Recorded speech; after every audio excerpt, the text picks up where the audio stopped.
There you go. This here is just a wireless mic.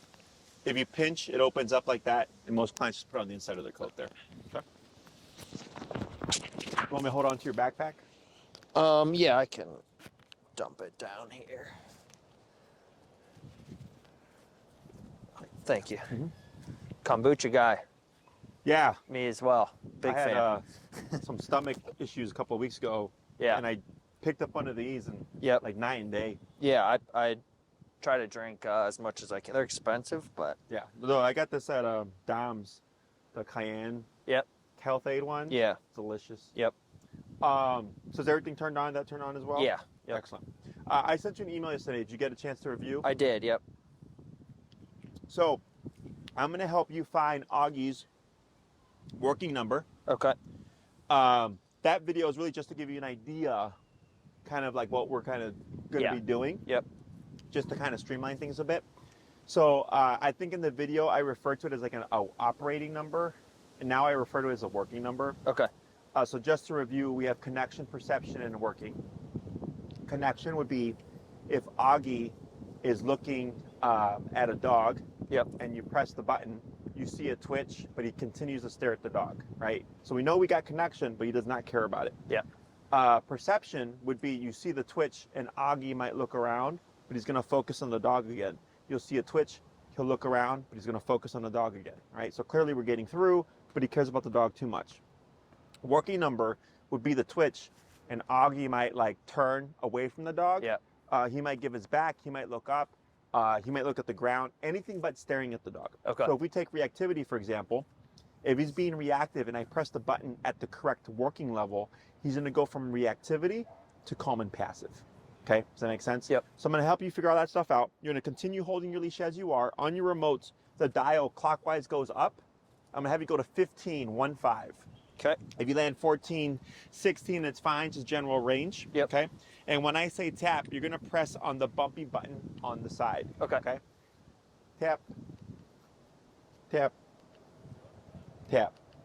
Okay. Oh, so you're hitting continuous, the bumpy button, the top one. Top one. There you go. Yep. Okay. So here, tap. There it is. Tap, tap. Right? So you see how he feels it? Yeah. But he continues to stare at that dog, right? Yep. So that would be an example of connection. So we're going to go to 20.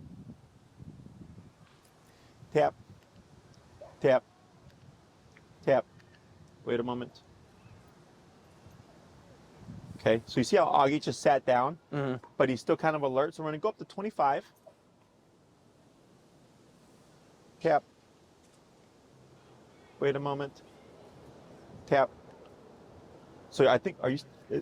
I have my finger there, but I'm pressing with this one. So you're pressing this button here, Yeah, right? top one. Yep. Sorry, let me see. Because something, sorry. It looks like he's getting continuous for some reason.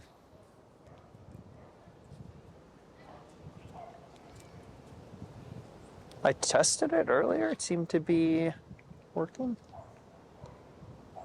You know, I think he just happens to have like a delayed reaction.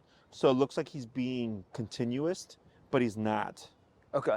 Okay, because this is the original. Yeah, so that should be working just fine. Yeah, I think that's what it is. Okay. It's just the way he's responding is giving me the impression that he's getting continuous. Okay. So to clarify for you, Nick is momentary. Yep. It's a pre-timed sensation. It's a fraction of a second. Literally that, right? So Yeah. even if you hold it down, nothing else is going to happen. Yeah. With continuous, for as long as you hold it down, the dog feels something, and the moment you release it would stop. Yep. Okay. So we're good. So we're going to start at 25. Okay. Okay. So here, the reason why we do this without giving any instruction is for you, as someone who's learning, it's more obvious when you're not doing anything. Okay. So if you're standing with Augie, right? Let's say he's standing like this, and you tap him at 15, right? And he's still standing. Clearly, he feels it. He just doesn't care about it. Yeah. So you go to 20. You see the twitch. You know, same thing. You go 25, you see the twitch, he backs up and then sits down.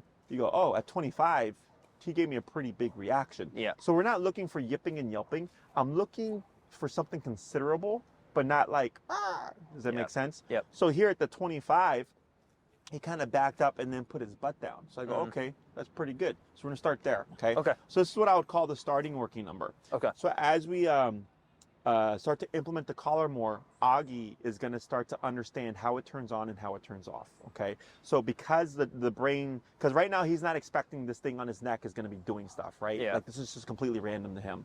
Is once he starts to realize, hey, there's a pattern here. This thing is turning on and it's turning off, and if I do this, it turns on. If I stop doing that, it turns off, right? As he starts to understand, it's not going anywhere for one, okay? But that he might become more sensitive because he's expecting it's going to turn on. Tap, tap, tap, tap. Wait a sec. Go to, there we go. Wait a sec. Keep relaxed. Good. Go to third. You're at 20 right now or 25? 25. Let's go to 30. Tap. Tap. Tap. Right there.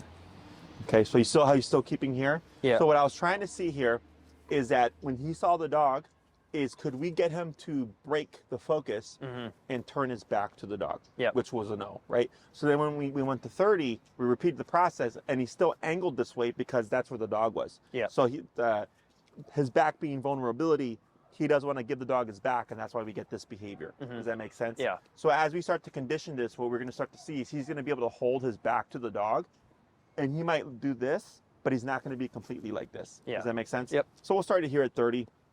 I train dogs to walk traditionally on the left. Does that work for you? Yeah, Yep. whatever. Okay.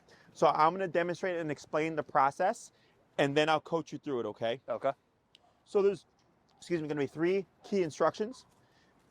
Tap, turn, pull to the left, okay? Tap. When turn, I say pull. tap, that's one press of the button. Yep. Tap, tap, tap, tap, tap, tap, tap, tap, right? So that would be either or would be your rhythm, depending on what I say, okay? Whenever I say turn, you're going to make a 180 turn away from Augie, always to the right. Okay. I say turn, just like this. 180 pivot to the immediate right. Turn, just like that. And then we're going to take tap and turn. We're going to combine them. So if this is Augie, you're walking, he's going to pass you, turn, tap, tap, tap, good. He passes you, turn, tap, tap, tap, good. He passes you, turn, tap, tap, tap, tap, good. Is it an automatic tap, or do I give him a second to try to get to my... It's going to be automatic, but I'm going to be cueing you. Okay, so I'll literally be saying turn, then tap, tap, tap. When I say good, that's more for you than it is for Augie. It lets you know that what he did is what we're looking for. Yeah. Okay, so there's a little bit of a marker there. Yeah. When I say pull to the left, Augie might flush to your right side. Yeah. So as you're walking, you're going to pull to your left and then tap as I say tap to flush them from your right side over to your left side. Okay. Questions? Nope. Last thing is going to be how you hold your leash. So I'm going to have you position yourself so that Augie's to your left. Up on your leash. To put him in a sitting position. Excellent. And then your handle of your leash, you're going to put over your left thumb. That handle. Yep. And then we're going to let the other handle go, and you're going to hold the slack. So I'll demonstrate here. Like this. Yep. Leash over your pointer like this, and then when you clasp down, it kind of makes 2 rings there. You see that? Yep. So this allows me to shorten the leash, and it allows me to give slack on the leash like that. And when you hold the leash, you want it to hang kind of like where his armpit is. Okay, so we're going to do the opposite. When we have dogs like Augie, our instinct typically is to restrain and take up all the slack. Yeah. But that actually can create more tension. Yeah. I will be your eyes. So if something starts to happen and you feel you need to step to the side and give space, feel free to do so. Okay. A little bit more slack. You're taller than I am, so the other way. Less. There you go. Okay. Now relax. Perfect. Just like that. Okay. So what we're doing here is dogs, and in my opinion, all animals learn best through negative experiences, right? So if you go to a restaurant and the food sucks, I would doubt that you'd want to go back to that restaurant, right? Yeah. You see a movie and it sucks, probably don't want to see that movie again, right? So same thing for the dog is we're going to use this to kind of convey a negative experience to certain decisions that he's making. So he goes, you know what, maybe going over here isn't a good idea. Maybe staring down that dog, maybe growling, whatever isn't a good idea because this consequence happens, right? But we want to make sure that he understands why it's happening, okay? So with the healing exercise, it allows him to learn how the pressure is turning on and how the pressure is turning off. And then from there, we have now an effective way to communicate with him. So if he starts to like grumble or be whiny and I tap on the collar, he's like, oh, okay, yeah, like that's saying he doesn't want me to do that right now. Does that make sense? So we're not going to use any cues like heel or anything like that. We're literally just shaping and conditioning the behavior to the best of your ability. You just want to be nice and relaxed like this. You want to try not to use the leash to control him. We want to do everything to the remote, okay? Got it. The reason is when we tend to use the leash, we tend to stay locked up. You know, so you might pull him in, and the next thing you know, your arm is stuck like this, and now we're giving constant tension as feedback, all right? So you always want to be nice and relaxed. Okay. Questions? Nope. Alrighty, so go ahead and step to the path there. Perfect, and go ahead and start to move forward. Turn, tap, tap, good. Pull left, keep forward, tap, good. Relax, good. Turn, tap, tap, good.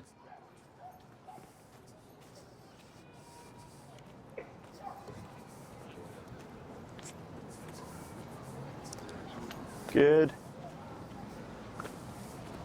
Turn, tap, tap, good.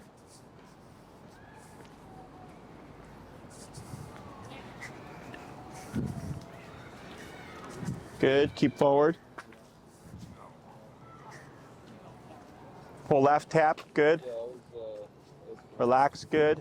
Turn, tap, tap, tap, tap, good.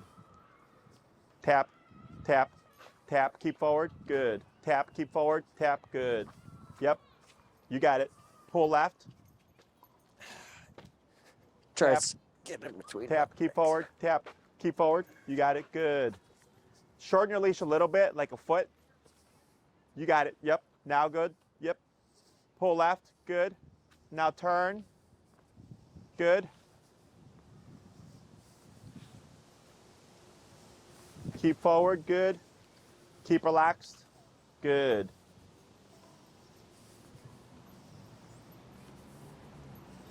Good, keep forward.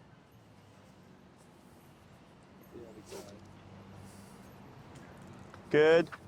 Turn, tap, pull left, tap, tap, keep forward, tap, keep forward, pull left, tap. You got it. Keep forward, pull left. Good. There you go. Good job. Keep forward. He's very It's okay. You're doing good. dives his head in between my legs. Go ahead and turn. Good. Go ahead and hug to the right a little bit. What was To that? the right, to the sidewalk. Yep, and then keep forward. There you go. Good.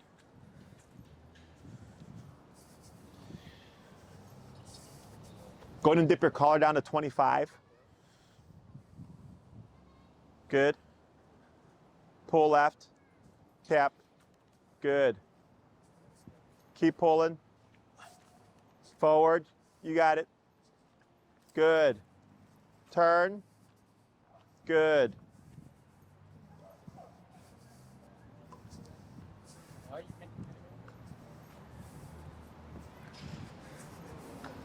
Good. Yep, keep forward. Good.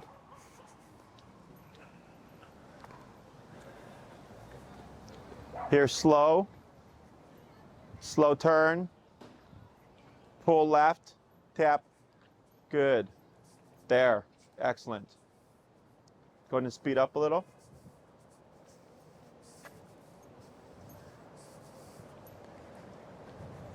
Pull left. Yep. Pull left. There he goes. Good. Now slow. Slow turn. It's okay. Yep. Good. Keep forward. Good. Tap forward. Good. It's better.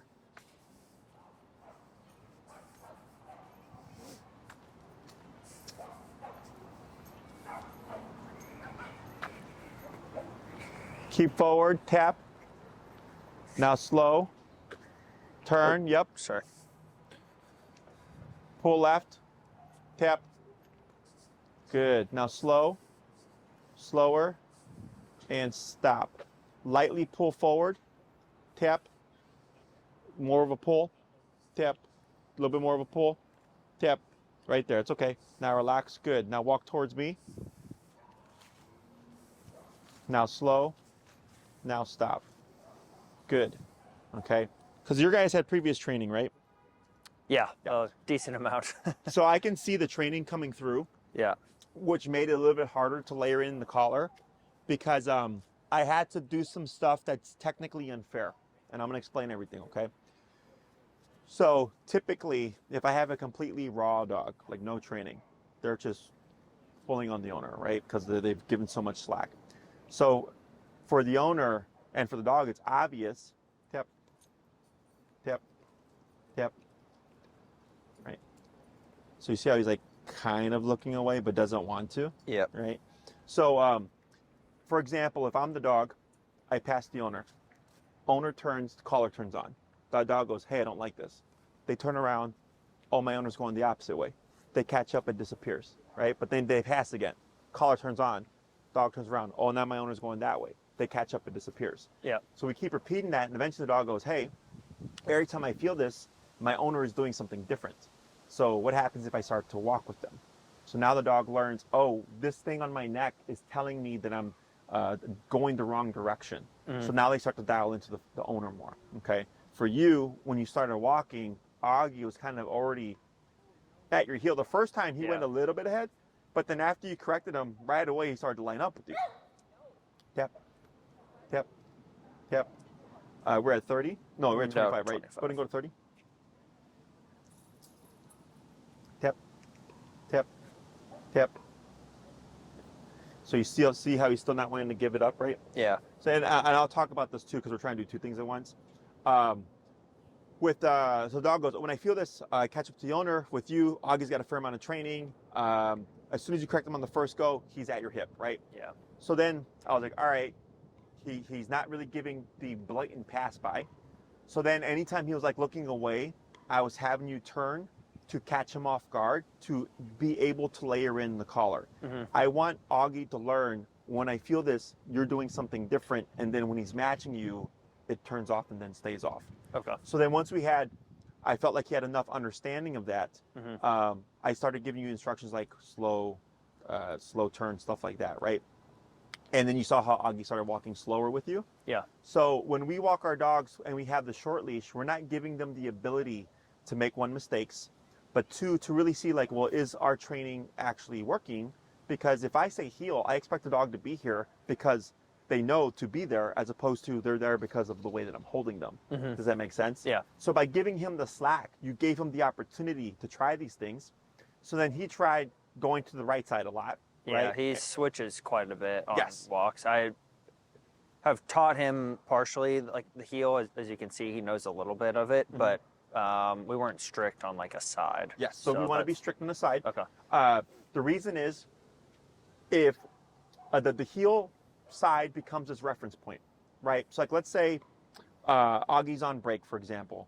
He's free to be a dog. He sees a dog and he starts to huff or something and you correct him.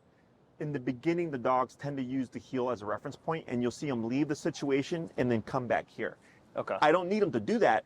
I just need him to not be reactive. But he's going, I'm going to do what I know and I'm going to walk over towards you to see what happens. Yeah. Okay. So being consistent with a side helps him learn when I feel the collar, if I go to this specific side, it will turn off. Okay. Okay.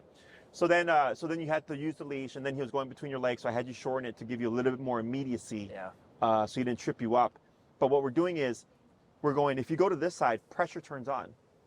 But the moment you come here, pressure turns off. Okay. So now he's understanding, oh, if I make a decision, I could turn the thing on. But then if I make this decision, I can also turn that thing off. You see that? Yep. So it's teaching him the language of the e-collar, what it's communicating, what to do in response. So like right now, once he fully understands it with the staring at the dogs and stuff, Yeah. what I would expect him to do is he'd go from staring at the dog to this instead off of 1 or 2 taps. It's like I had another client that started earlier today, smaller dog, little 20-pound dog, but super reactive.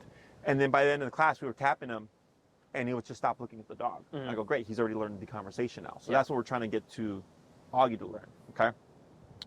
See how he's kind of curving over you here? Yeah, he's a big leaner. Yeah. Yeah. So is this all making sense? Yeah. So there's stuff that I had to do that was technically unfair because I need Augie to learn why it's turning on and why it's turning off so that we can start using it to nitpick at other things. Yep. Okay. Questions on any of this so far? So with the healing exercise, in the beginning, what I suggest is you'd go out with Augie. He would be equipped. Everything's turned on. Everything's ready to go. Okay. But you're not going to start using it right away. You're going to go out, let him pee and poop first. Okay. Get that out the way.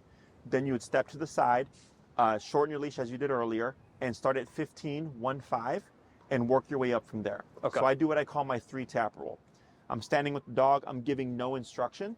And I do at 15, tap, tap, tap, to see if they give me any considerable response. So if Augie's sniffing the grass, I tap 3 times at 15. He doesn't respond. I go to 20. Tap, tap, tap. Still no response. 25. Let's say at 25, he stops sniffing the grass and then walks over to you. I go, okay, that's a considerable response. I'm going to start at 25. Okay. And then we begin the walk. Okay. The reason why I do this is typically people would start out at 15, already start walking, but there's no, the dog's not even caring about it yet. Yeah. So then they're wasting the first part of the walk trying to even figure out if they have connection. Yeah. So I go, do this when you're stationary because it's much easier for you to recognize. Does Okay. that make sense? Yep. So then once you feel like you got the starting working number, for example, 25, you begin your walk. And then we go into what I call my 3 correction rule, which is every time you have to turn away from Augie to correct him, and or if he drifts and you tap to correct him, that is 1 correction. So if it's turn and tap, turn and tap, turn and tap, and Augie is still pulling, I go, okay, well, 25 isn't working because he's still pulling me. I reset my count. I go to 30. Okay. Turn and tap, turn and tap, turn and tap. Augie's still pulling. Reset my count, 35. You see that? Mm-hmm. So I go in jumps of 5, and I do 3 corrections once I'm already in the process. And every 3 corrections, if the dog continues to push the behavior, then I know I'm too low. And eventually you're going to hit a number. Maybe it's 45. You're like, man, ever since I hit 45, Augie's been at my hip. He's got a completely slack leash. He has the capacity to pull or to sniff or to drift or whatever, but instead he's choosing to be here. Mm-hmm. It's because he's respecting the level that you're at. Does that make sense? Yep. So in the beginning, it's tedious because you're having to reset every single walk. Okay, at the start of every walk, you always start at 15 after the potty break and repeat this process. But the reason why we do this is as he gets more conditioned, he may become more sensitive. Mm-hmm. So in the beginning, your number could be 40, but then after the first couple of days, your number drops down to like 30. And then at 30, Augie's like walking perfectly, Mm-hmm. okay? Because now he's more sensitive now. In some cases, the number may go higher. It can stay static and or it'll drop. I don't know what it's gonna be. That's where this process comes into play. So next time I see you, I'll ask you a few questions. I'll ask you, where did you typically start? You might say you'd usually feel it at 25. Then I would ask, where did you typically end? You're like, oh yeah, once we hit 40, like he was the perfect dog. I go, great. Now you start your walks of 40. Mm-hmm. Okay, so I recommend typically 3 20-minute walks a day if possible, because dogs learn better in smaller chunks. If one day you're really busy and you just have like an hour to commit, that's perfectly fine. But if you only walk him once a day for an hour, his learning progress would be slower because it's less experiences. Does that make sense? Yep. So some of the stuff that Augie was doing was a flight response. Like when he tried to go to the guy to the bench, trying to go between your legs and stuff. This is happening because he's going under stress. When we see that, we go, oh, that's bad. My dog is trying to run from this. And I go, yes. But if we don't work Augie through it and we either stop, reset, or just completely give up on it, Augie now learns, if I get stressed and I go into flight response, Dad's going to stop the thing that's stressing me out. Mm-hmm. Does that make sense? Mm-hmm. So we push through it. So then the dog goes, okay, well, I tried to run from it. I can't. And then ultimately I had to cave and perform the exercise anyways. Okay. It sounds bad, but this is actually how we build the dog's confidence. Okay. So the stuff that you described during the consultation are Augie's stress responses, right? Mm-hmm. He doesn't know how to handle them. Here, this is a stressor. You're putting your dog under controlled stress and you're working him through it. So then after you repeat this so many times, Augie goes like, oh shit, like I can handle this. So now I can handle this. Mm-hmm.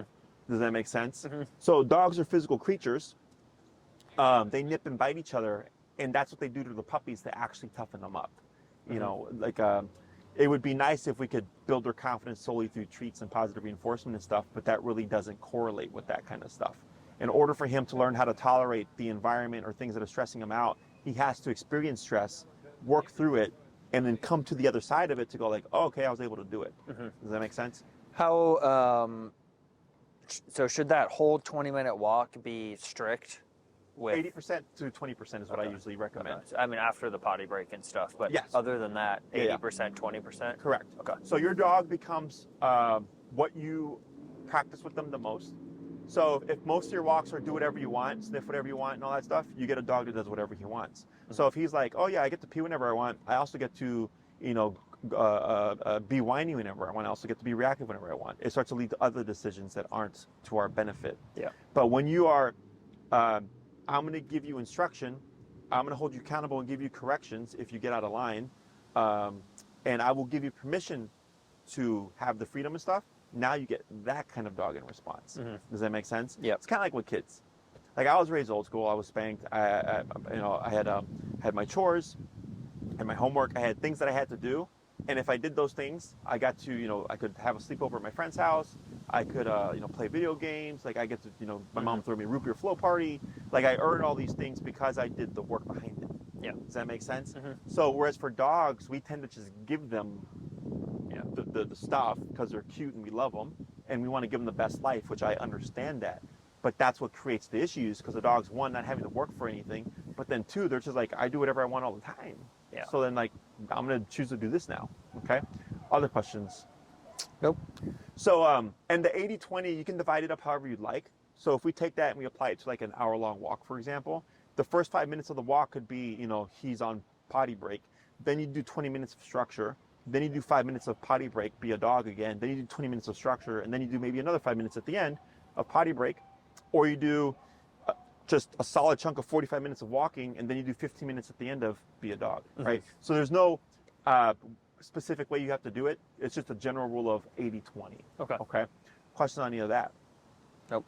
So here, when I see a dog go under stress and like, you know, in this case, like try-flight response and stuff, for me, it's good because it means the level that we're operating at is meaningful enough that the dog is starting to stress, okay?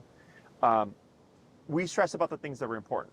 Our loved ones, our friends, our family, our job, right? Paying the bills, all that stuff. So if for whatever reason, if it's like, oh crap, I didn't make enough money this month to pay my rent or my mortgage, well now I'm worried, I'm stressed, right? Same thing for your dog. So here, what I'm doing for Augie is making you important to him that you're overriding anything else that would be stressful to him in the environment. So we're overriding one stressor with another stressor, technically speaking.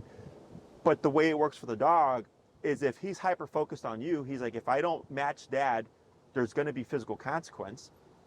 And then he sees something that also stresses him out, like a dog. Now Augie has to do math. And he goes, okay, I see a dog, I'm getting stressed out, but I also know if I don't stick to dad, there's going to be a physical consequence, and that also stresses me out. So now he's got to figure out what's more important. Is it keeping to your side, or is it him barking at the dog? Does that make sense? Yeah. So let's say we pass the situation, Augie doesn't bark, but he also doesn't leave your side. He goes, hey, nothing happened with the dog, nothing happened with dad, so I was able to move in this moment without doing what I typically do, and everything is fine. That's what helps him start to realize that these behaviors aren't necessary. Does that make sense? Yeah. Unfortunately, we can't explain to him, hey buddy, that's just a dog playing off leash, they're not a threat to us. Yeah. Okay, so that's why that working number is important, because if we're too low on the collar, the dog's going to continue with the behaviors because they're like, that's not important to me. Like, that's not going to faze me. Yeah. Okay. So in the beginning, the application of the collar should feel like it's a lot, but then each walk you should feel like it's progressively getting less and less and less, and that tells me that what you're doing is correct. Yep. If the collar, if the application of it stays static and or you feel like it's increasing, then something's wrong. Okay. Okay. Questions? Nope. Alrighty. We're at what number now? 30. We can go back down to the 25. And we're going to go back to the sidewalk. Good. And we're going to repeat that process, okay? Go ahead and move forward.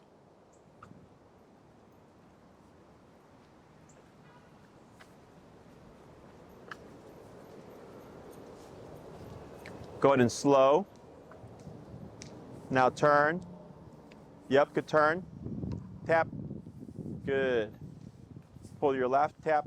Good. Yep, keep forward. Good. Yep, and relax. Good.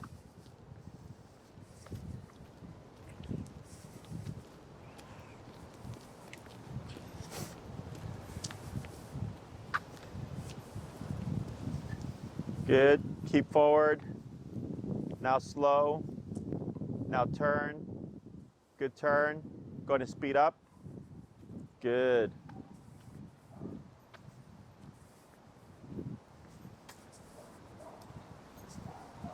Keep forward, tap. Pull to your left, tap, tap, tap, tap. Yep, tap, tap. Keep forward, good. Now relax, good. Now slow. Turn. Pull, yep. Work around that. There you go. Now pull left, tap. Good. Now relax, good.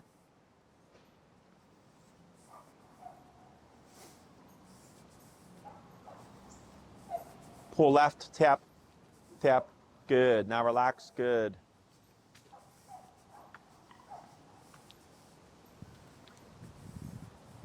Slow. Turn. Good turn. Tap, tap.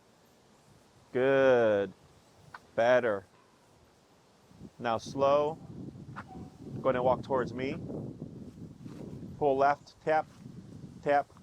Hold right there. Excellent. We're gonna ignore this for now. Okay. Up on your leash.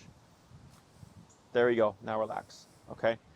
So you see how he kind of overshot you there? Yeah. Do you have a guess why?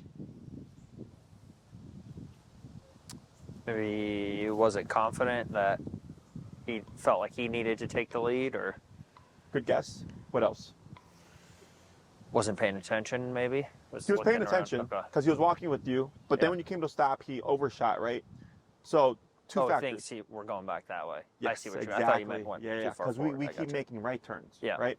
The other factor would be all those dogs over there potentially. So one of those two, which one for sure, can't tell you. Yeah, but he used to do that a lot. Like, so the positive only person I worked with would try to have him sit and try to like physically like force him to sit away from stuff. Uh-huh. And I mean, it was like World War III trying to get him to turn away from things. Yeah. And I was like physically like fighting my dog every time I needed him to like sit. Yeah. And he's been a lot better about it now. He doesn't, if he sees stuff going on, he will do this avoidance stuff, not as severe, but he'll look away and turn away. And if I have him sit, he'll kind of spin and then just kind of like, Yeah. give up. I think I saw a little bit of that last time during the Yeah. consult too. Yeah. Yeah.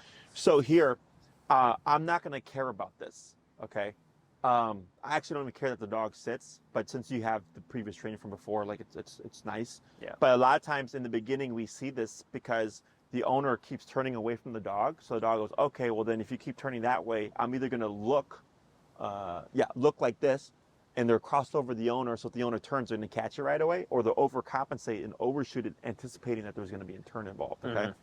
The last variable here is just that there happen to be a bunch of dogs over there. So like Yeah. potentially he's doing that too. So regardless of what it might be, it's not uncommon. Okay. So in the beginning, I'm not caring about perfection. I'm caring about just the foundation. Mhm. Okay. So like I have a boarding train right now that I was working with with my employee with earlier, and he kept getting out of line. He was sitting, but he was not sitting in the perfect spot. So she kept trying to correct him, and I said, let it be. Once he understands and knows what he's supposed to do, it's going to start fixing itself. Mhm. And then within 10 to 15 minutes of just reps, sure enough, the dog started fixing himself because he was calmer. Yeah. Okay. Right now, the only thing that I care about with Augie is him walking at pace with you. Okay. Okay. When you come to a stop, ideally he should be stopping with you. Yeah. If he's a little bit out of position, I'm not going to care. Okay. Okay. As time goes on and we get more classes, I will start to tighten up on things. But in the beginning, if I am too specific for the dog, then they start to get stressed out because it's too specific. Mhm. They're not smart enough to pick out the little details. Yeah. So I make it very general. Right now, you're just walking at my pace. Okay. So now that we have Augie's attention, I started giving you an additional instruction. Do you know which one that is? Turn left. Not turn left.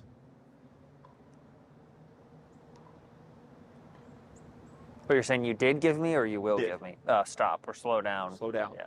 Yes. Okay. Why is the slow down important? Because if he's focused on me, he'll slow down. Correct. With me. Correct. Yeah. So what you're going to do is you're going to take this theory and you're going to apply it to your regular walks. Okay. So right now, it looks like you're just turning, but it's because we just have a limited amount of space. Yeah. So if you take Augie out, potty break, find your starting working number, and you begin your walk, leash is slack, you're only turning when he gives you the opportunity. So if you walk in one direction for 15 minutes and Augie is right there with the completely slack leash and you walk past all sorts of distractions, you're going, oh wow, like he has the capacity to like be focused on other stuff, but he's not, right? So it shows you what we're doing is working. So then if I want to test if the dog is paying attention, most people think abruptly stop, but we can't because it's abrupt. Mm-hmm. So what we do instead is we change pace. Okay, we slow down. So if you're walking for 15 minutes, Augie's doing great. You slow down, what should he do? Slow down with me. If he doesn't slow down, what does that tell us? Probably wasn't doing great. We Yeah, just he's not got paying lucky. attention. Exactly. Yeah. So if we slow down and he doesn't, he is now passing us. So what do you do in response? Tap, and turn the Exactly. other way. Tap and turn the opposite way. So now you're going the other way. So by that change in pace allows you to test, are you really paying attention or are you just on autopilot right now, right? So if I slow down and he slows down with me, I go, great. The past 15 minutes you were focused on me because then I changed things and you followed suit. Yeah. You see that? Yeah. And Yeah, I do this. I take him for walks, but it's a very short like distance. It's typically like just the block in front of my house. I just walk back and forth doing stuff like that to work on his focus. But what I would suggest is you still want the focus, Yeah. but you're going on an actual walk. okay. Even if it's just like around the neighborhood or Yeah. whatever. I have a park similar to this near me, and there's a dog park next to it. Oh, okay. So I've taken him over there as well to see like if he can focus in this type of environment Sure. as well. Yep. So he's got some experience with that, but Yep. So when it comes to the exposure, I tell everybody, push it at your own comfort level. Yeah. But we will have to push. So like, let's say you start off the first 2 to 3 days, which I recommend, is like in the neighborhood. Yeah. Right. And you're like, wow, he's doing really good. Then I go half in the neighborhood, half on a busy street. And I go, oh, this is really good. Now I go to the park. You see that you're gradually pushing things. See how he does here. Tap. Tap. There. See how he pulled his head away there? Mm-hmm. That's something that I would want to see. Okay. Now you see how you kind of close your legs there? Yeah. Was that to break visual, or was that just so he didn't get you in the nuts? Well, to break visual, but also I don't want him to learn to go in between my legs because Yes. I don't want to trip or Yes. hurt him. Yeah. Yes. So there, what we do is we actually don't close off. Okay. Okay. And there's no right or wrong really, but the reason why I don't close off is part of the reason he's not going between your legs is because you made it unavailable. You see that? Yeah. So if he goes between my legs and I tap him, and then he on the third tap he goes, okay, when I hide between your legs, the tap happens. Now he's going to think that's no longer an option. Okay. You see that? Yeah. So like for example, if I have a dog that has crazy ball drive, a lot of people will do this. So the dog won't bite it out their hand. Yeah. I'll tell them, don't do that. Keep it down here, and Yeah. we're going to correct the dog so the dog stops it. And because the reason the dogs only avoid not getting the ball is because you're not making it available to him. Yeah. So what we're doing is we're saying, hey, bud, you can try these options, but now we have something that's going to deter the option. Okay. You see that? Yeah. So like when you started getting flighty earlier, the first walk was worse, right? Yeah. The second walk, he was easier to handle. And I don't know if you heard me say a couple times I said better, right? Because you had tapped him and then he went, like he targeted where he was supposed to go. Yeah. So now that's telling me he's starting to understand this is my safe space. Yep. Okay. So I want him to attempt his decisions.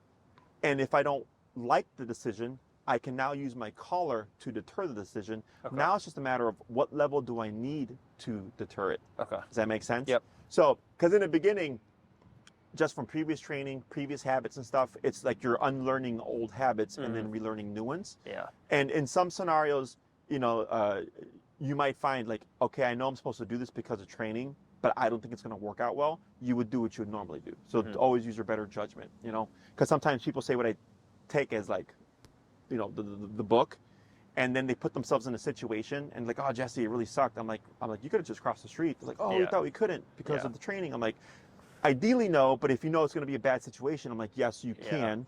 Yeah, I've been trying not to cross the street as much as walk into the street and just give him maybe like the parked cars distance. Sure. And like this morning, he was actually really good. Maybe he knew we were coming here this evening or something. But we passed by 2 dogs, and he took a look at them.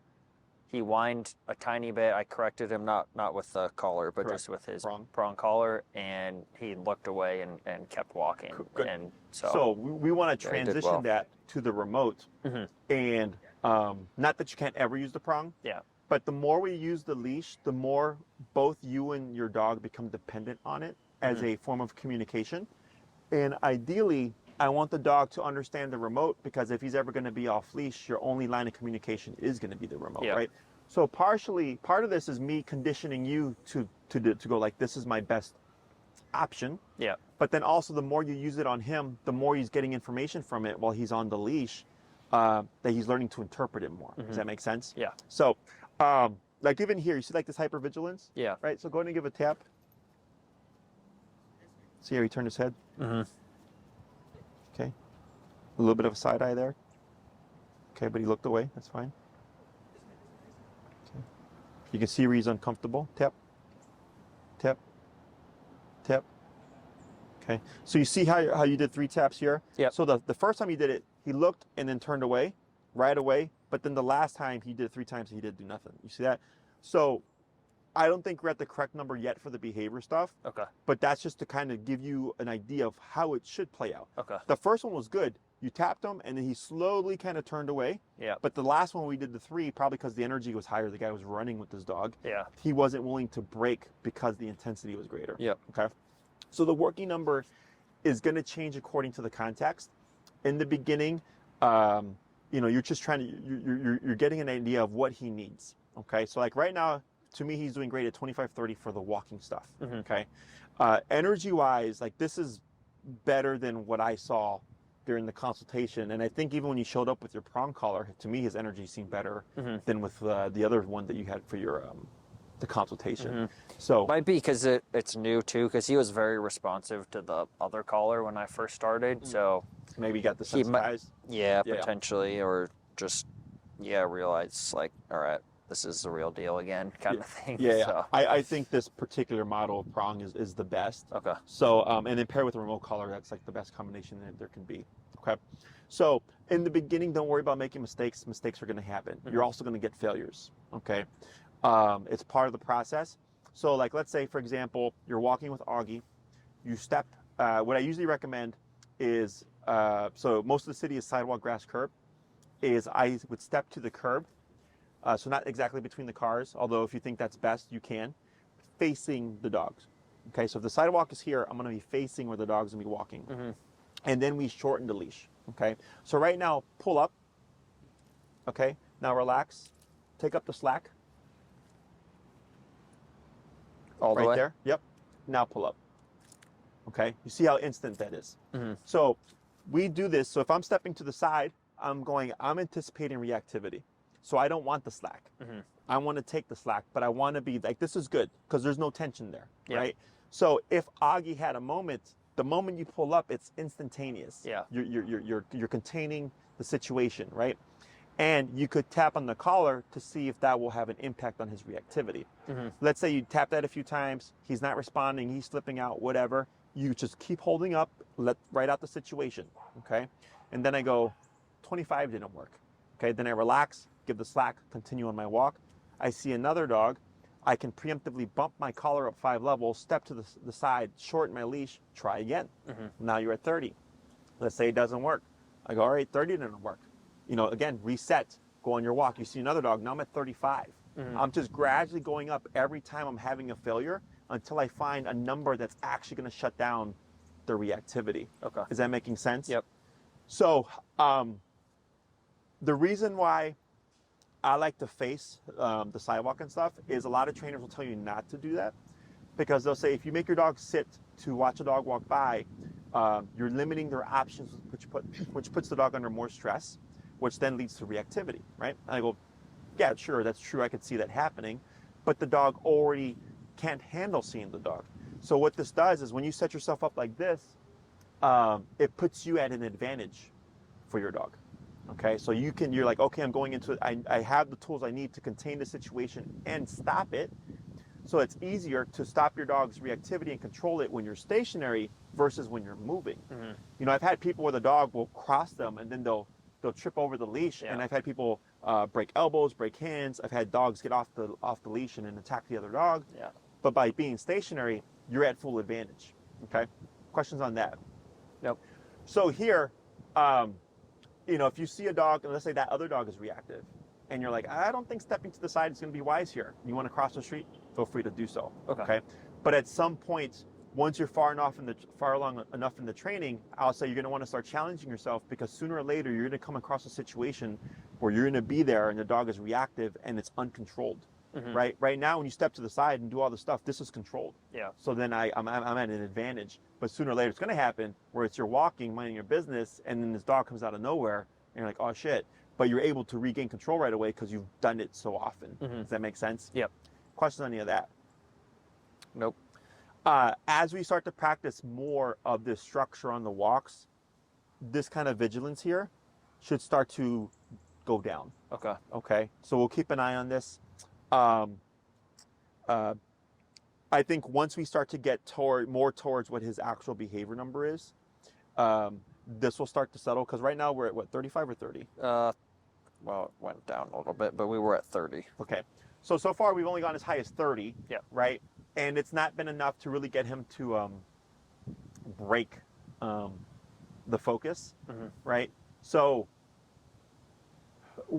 during this week, when you're implementing the collar, in my book, there's no such thing as too much. As long as you're doing it correctly, like dogs, like at least for the obedience stuff, you're only correcting when he's giving you opportunity. You're not just doing it for no reason, right? Yeah. The other stuff with, like, let's say staring at a dog. So like if you see him staring at a dog and you start tapping him and you do the 3 taps at 30 and he doesn't disengage and you go to 35 and you keep repeating that process, and then the dog passes and he's just staring the complete time and he's like not wanting to let it go, I just take a note of what number I was at and I go, okay, I ended at 45 and he still wasn't willing to let it go. So next time I see a dog, I'm going to be at 50. Mm-hmm. You see that? Yep. So the more you can start kind of knocking this stuff out now, the more information you have for me. So then we get to whatever it is he's going to need a bit more sooner. Okay. Okay. But just do with what you're comfortable with. Okay. Right? Other questions? Nope. Let's go back down to that 25. We're going to do one more kind of back and forth here.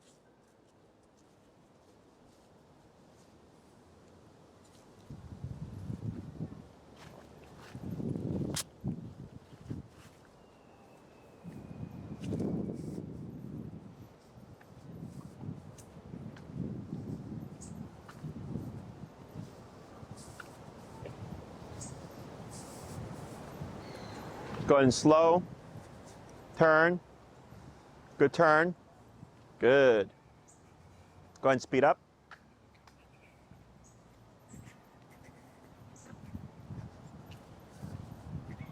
Go ahead and slow. Good. So yeah, you see that? That's fine. So you're gonna move forward again. You're just gonna push through, okay? Okay. Good.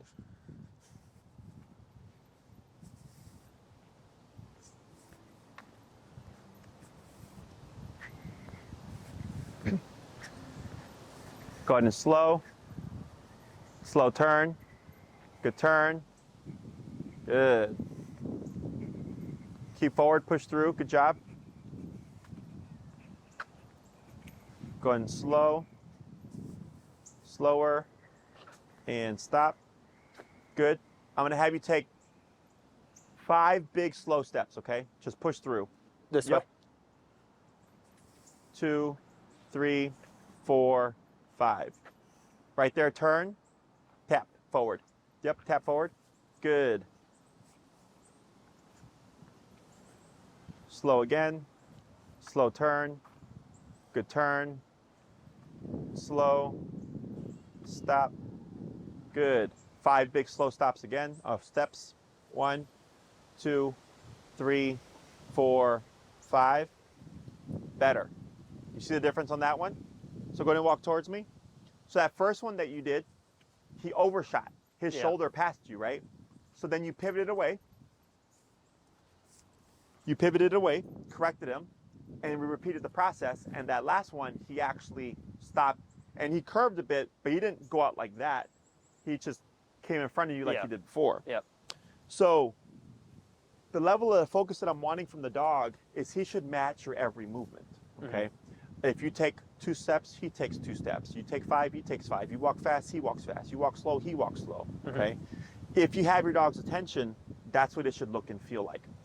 As a visual reference, his right shoulder should fall no farther, or should line up with your left leg, okay? So right shoulder parallel to left leg. His nose should fall no farther than where your foot lands, okay? And I give dogs a 1 foot pocket, or 1 square foot pocket. 1 foot to the left, 1 foot going behind. So as long as that right shoulder is within this 1 square foot, we're good, okay? There are some exceptions, like in the summer when it gets really hot, dogs will lag, but it's not because they're being disobedient, it's because they're getting hot, okay? So that's like an exception. Otherwise, if it's like, no, he's good and he's great in summer and all that stuff, then he should be able to hold within this 1 square foot pocket there, okay? And this only matters when you're in the healing exercise. So we're not using the word heal right now. We're conditioning the behavior. What turns on the heel exercise is your collar, right? So when you're trying to find your working number, when you find that starting working number, tap. Yeah, then he looks away. That's what I would want to see there, okay? So let's say you start off at 25, you're most likely going to, if the working number is 25 and you tapped him, he would leave from sniffing and probably walk somewhere in this area because he's like, this is what I learned last class, right? So I go, okay, you went from there to here. Now I'm going to begin to walk, and he's going to assume this position because of what he learned today. Okay, so he doesn't need the word. The tap itself is technically what's cueing Augie, you need to be here. Does that make sense? Yeah. I use the word break as a release. Do you have a release word from before? Yeah. What's your release word? Either okay or yes. Okay. Or both. I would use okay, because yes tends to be a marker for like, good job. So let's say you walk with Augie, you walk to the park, you come to a stop, he should stop with you. You wait a moment, okay. And then you lead him to the grass. Now he's free to be a dog. Yeah. Okay. Once you decide, okay, that's been enough time, you begin walking, tap, he goes back to your left side. Now we're back into the concept of heel. Okay. The reason why I don't use the word heel now is since we're sound-based creatures, we will use the word more than we use the remote. So by not having the word, it makes you have to use the remote. Okay. So like if a dog drifts, a lot of times people will say heel to bring the dog back. I don't. I tap the collar. Okay. The more you use the word to kind of reinforce, the more you disempower it. So I want to make sure he understands that we're in this concept. If you don't want to be corrected, you want to be right in this position here. The only way to avoid the consequence is by not breaking the obedience. Yep. Okay. Questions on any of that? Nope. Last thing would be, I'd have you not pet him so much. Okay. Okay. Just because, what is his state of mind right now? Anxious. What else? Vigilant. Yes, vigilant, right? Petting is a reinforcer, right? So right now, he was vigilant and you went and you addressed him. So essentially you just told Augie, yes, you should be vigilant, okay? Your touch is also information. So when dogs are reactive, a lot of times people go like, it's okay, it's our friend, it's okay, right? And I understand what they're trying to do. They're trying to soothe the dog. They're trying to calm the dog down. But the information the dog is getting is, I should continue to do this. You see that? So I don't mind if you pet Augie when he's passive. Like let's say you come to a stop and he's sitting there, his ears are back and he's calm. I would want to reinforce that, right? And I would give subtle praise, subtle touch, because oh my God, you're calm. Now you're creating energy again, right? We don't want that. Yeah. Tap. Wait a moment. Good. There's a little side eye, but that's fine. You looked away. And he knows these dogs are here. Right? Right? Side eye, but looked away. Looked away. Yep, side eye, looked away. You see that? Good. So, and it's subconscious. Like, I don't think you're aware that you're doing this, right? But I see it. And all the times that you could do this little touch, he's usually vigilant and or being anxious. So then you're simply telling him, yes, you should feel this way. Okay. So think of it as you're ignoring him. Mhm. But then if you do see him in a passive state, and you're like, oh yeah, like I like that, then you give some subtle touch to let him know, like, this is how you want to be. Okay. Okay. Inside the house, you know, you're cuddling with him, whatever. Who cares?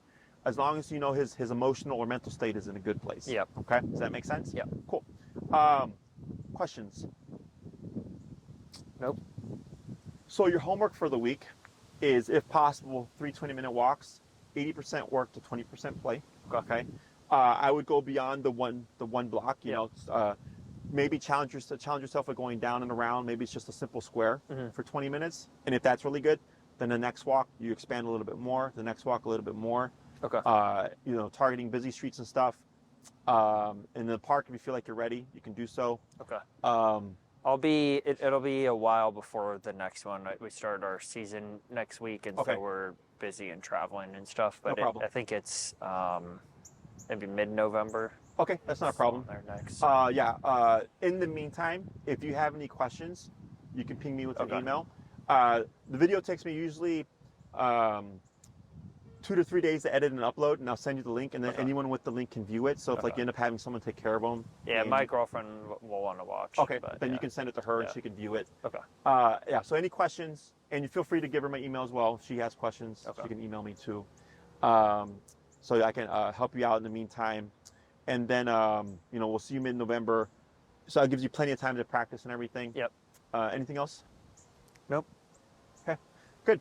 I mean, I know you said you switched the tool out with the prong, and the last time you saw the same thing, Yeah. but like he did look much better even. He's a smart dog. He's just very stubborn. Sure. That's his. He knows what he needs to do, and he doesn't want to half the time. And Sure. so, like, I've seen him be like this morning. Like, he was great. Uh-huh. Like, if he acted like that all the time, I wouldn't be here. Sure. Yeah. I had a friend come over to drop something off, and he wanted to see Augie because he hasn't seen him, and he sat on the porch like this distance away, and I had Augie sit, and he wasn't obviously going at him, didn't do anything. Mhm. You know, but again, like introducing him, I didn't introduce him just to have him pet him or anything like that yet. Okay. But Sure. So with like the introduction stuff Yeah. for timeline for you, yeah, I think are you you doing said 9? like, yeah, You're doing okay. I think you said like 3 or 4. Yeah. 3 or 4 So sessions. after that second class, once we cover the second half of heal and we have a good idea of like how the behavior is going and stuff, then the third class we can jump into like how to have people come over and like introduction and stuff. Yeah. And then we'll just play everything else by ear. Okay. Okay. Anything else? Should be it. Cool. He's All right. doing good. I think that number is probably going to end up going up though for the behavior.